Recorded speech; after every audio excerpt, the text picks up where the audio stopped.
Punta tayo guys sa palayan namin.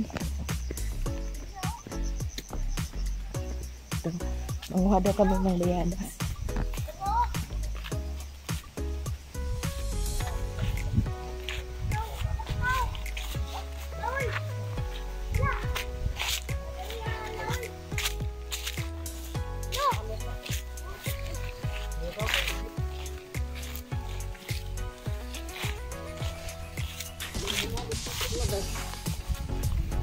Hilaw pa man lagi ni de.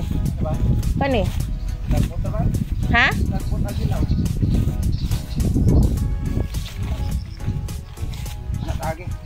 Asa?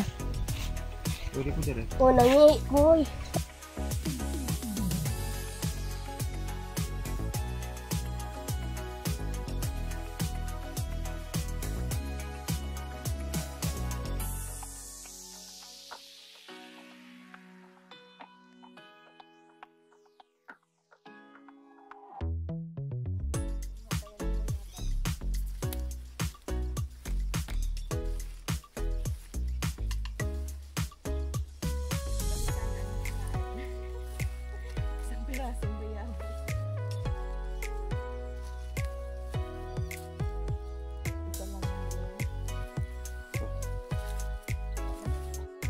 Guys, noong 1980s, ang mga kabataan, wala pa talagang mga gadget. Kaya kami noon, ang libangan namin, pag hindi naglalaro, nangunguha ng bayabas. Ang sarap talaga balikan ang mga nakaraan. Maalaala mo noon kung paano kayo nangunguha ng bayabas. Minsan, marami kayong mga kasama, maisipan nyo pa na nangunguha kayo ng bayabas.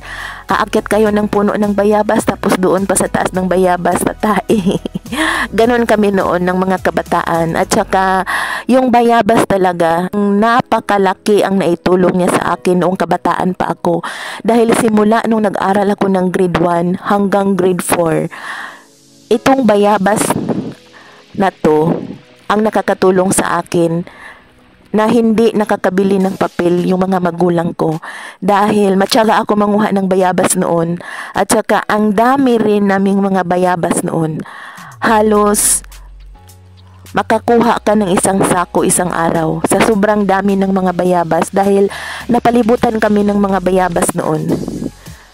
Kaya natapos ko yun, yung pag-aaral ko ng primary.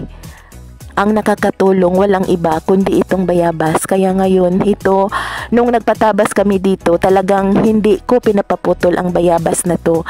Dahil alam ko balang araw na kapag lumaki ito, mamumunga siya at makakain kami ng bunga.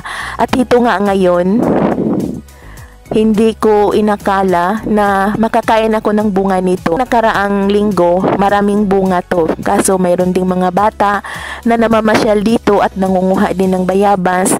Kaya ito na lang ang naabutan ko. Pero at least, nakakuha pa rin ako. Parang ang sarap ng pakiramdam. Ang sarap maaalala mo ang iyong kabataan. Grabe.